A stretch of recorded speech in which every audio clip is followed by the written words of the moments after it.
Hello and welcome. Today I'm at the MKOA Regional in Carthage, Missouri. It's September 20th, and we have got some wonderful clocks here today and watches too to show you. Behind me is the exhibit. It's the Seth Thomas Cityscape series, and this is just such a wonderful collection that was put together by the Ozark chapter. And so grab a cup of coffee, get your bagel and some cream cheese. You're going to see some amazing timepieces today. And thank you so much for watching.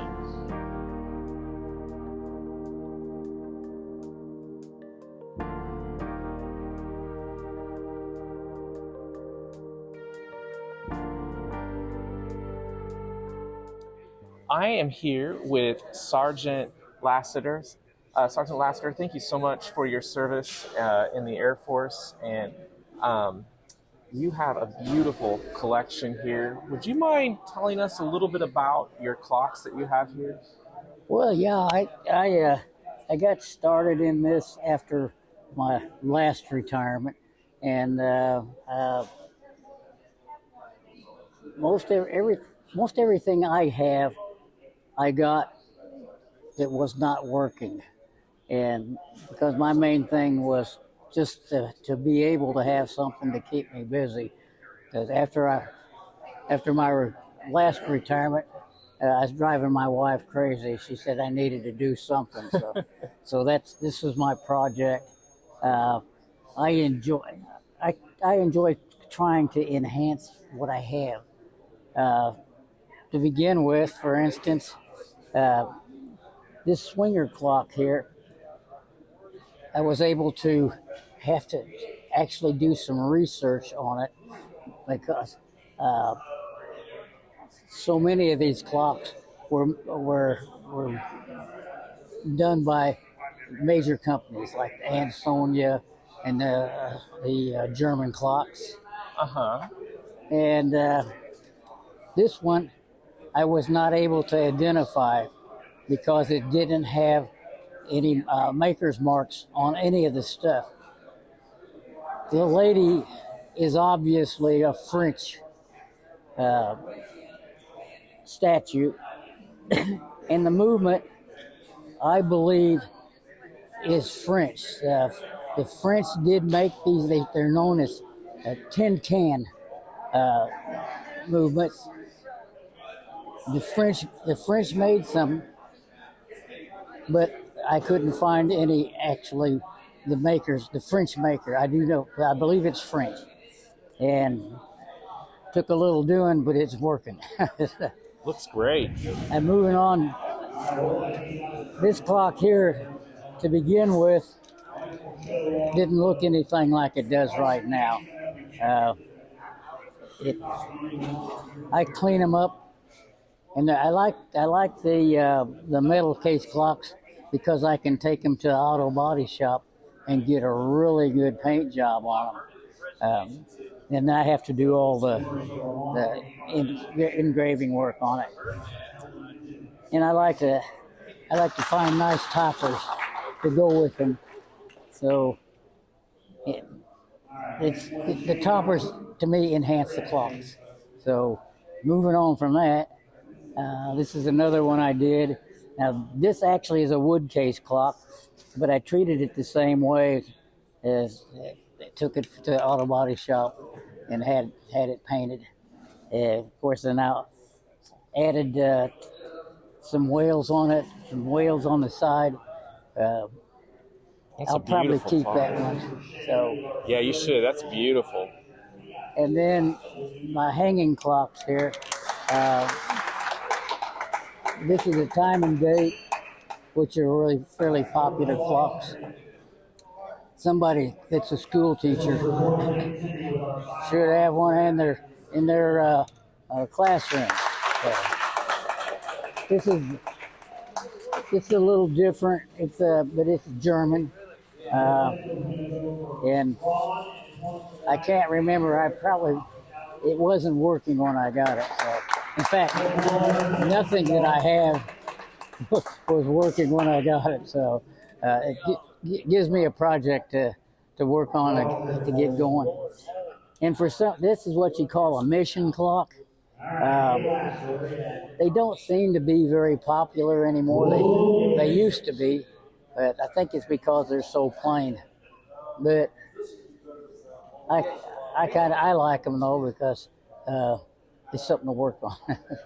And I just wind up with if you get into this stuff, you can start out with one clock, and the next thing you know, you don't have any room for in the house left, and your wife is all upset with you because she can't hang her kids' pictures anymore, that kind of stuff. So be careful. Be careful what you wish for.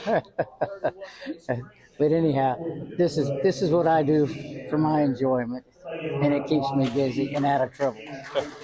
Well, thank you, Sergeant Lasker. I appreciate you taking time, and you've got a beautiful collection. I really like the nautical themed mantle clocks that you've done here. Those are beautiful, along with your swinger. Those, you don't see too many of those anymore. So, well, we're on camera. I want everybody to know that you're one of my favorite teachers.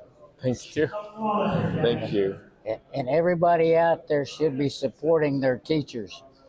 They are the backbone of this country. Amen. Thank you, Sergeant Lasker. I appreciate you. Okay.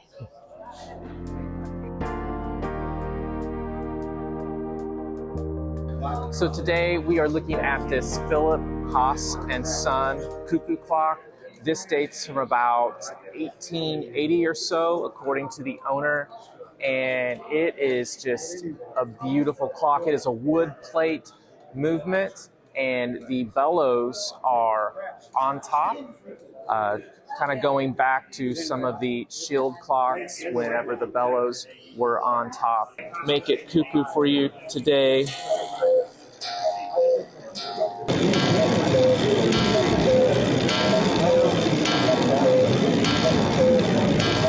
This is just a fantastic example of what you might find at an NAWCC event.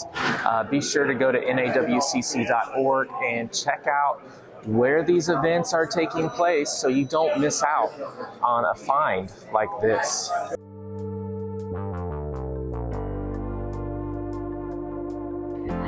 Hello, I am here with my good friend Ron. And Ron, you've got some fabulous clocks for sale. Could you tell us a little bit about some of these clocks? Yeah.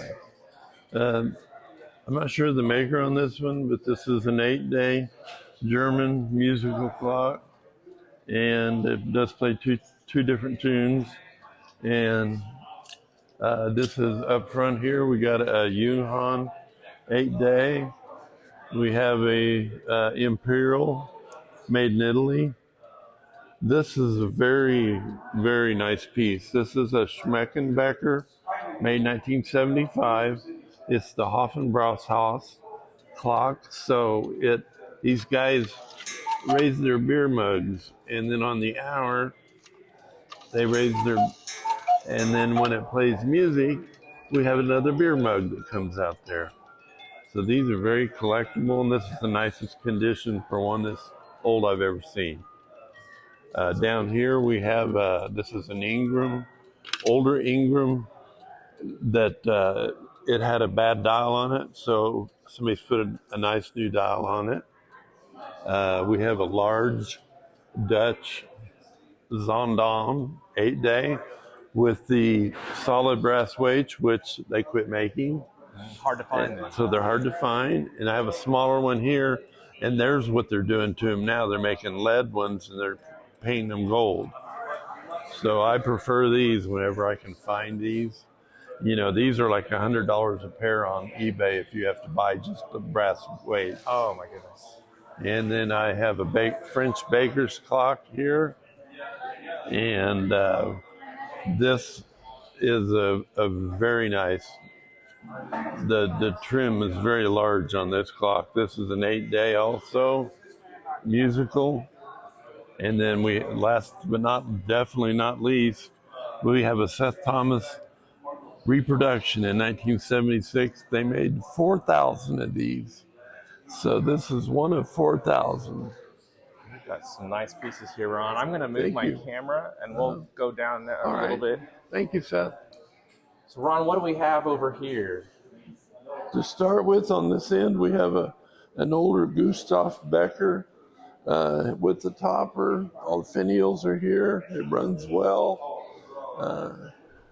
And we have another French baker's clock here with, I think it's like a marble dial on it. That's beautiful. Raised numbers. It is a parlor clock, but it's an 1891 Gilbert 8-day, and the model is Medea, is the model of that one. It's part of the sticker still on the back of it. We have a German Bim Bam 8-day here. It sounds really good. Now this one, I sold it to a customer one time, and this used to be brown stained, and they painted it black. And I like it. I think it works. With the black, it's not like it should be, but like younger people for an Art Deco piece or something, I think people would like this. We have another French clock here, and I think that's as far as we went because we got this one. Yeah, we can do that one too. This one? Okay. Here we have with an old man, old woman clock, and it is a 1-day, but it's musical also. And then up front here we have a Swiss clock, a 1-day Swiss clock. So that's my collection right now that I have on the table. Thank you for showing us these wonderful clocks, Ron. And I'm curious, is there anything you're searching for here today? Oh my. Pretty near every table I see something that I would like to have. I always have clocks on my bucket list, like your dad's Dutch clock over there. Oh, yeah. Yeah, but no, I love coming to these and seeing what I find. I usually bring home more than I bring to sell. I understand. All right. Well, thank you so much, Ron, for your time. All right. Appreciate it. Thank you, Seth.